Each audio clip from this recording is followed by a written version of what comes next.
na po yung puso ko sa sobrang kasiyahan. Grabe po yung outside versus. Sobrang masaya po. Sobrang thankful talaga po. Sobrang thankful.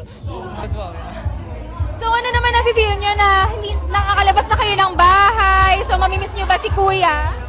Na-miss ko yung family ko and friends. And yun, nami-miss ko na ulit yung bahay. Pero masayang-masaya ako sa outside world. It's so amazing! And yun po, ma-thankful talaga. So we will be seeing more of you.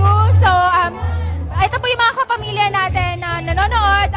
Would you like to thank some people?